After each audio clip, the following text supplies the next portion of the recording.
ушу Ош шаарыбызга кирип чыккан машинелерди платный кылсак деген сунушту киргизейин деп атам да. Допустим, Европада ушундай практикалар бар экен, Кытайда ушундай практика бар экен.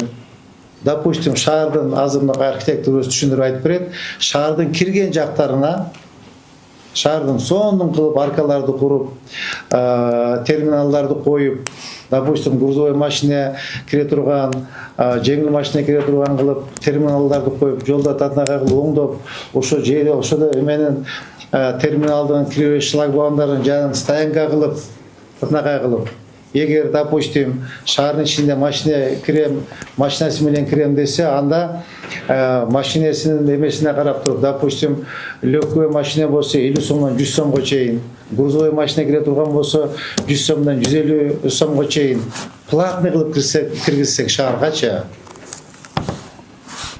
эгер 56 миң машина бир күндө кирип чыгат экен.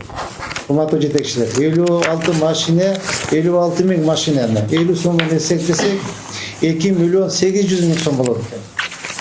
2 миллиона 800 тысяч сомов в день, в сутки.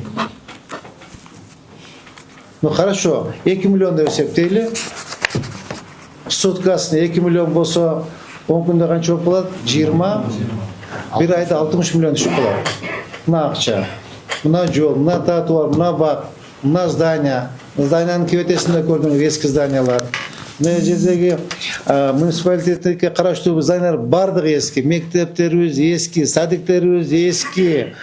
Теги жанагы көмөкчү мектептерибиз бардыгы эски. Реабилитацион центрлер бардыгы эски, карыялар үйлөрү эски.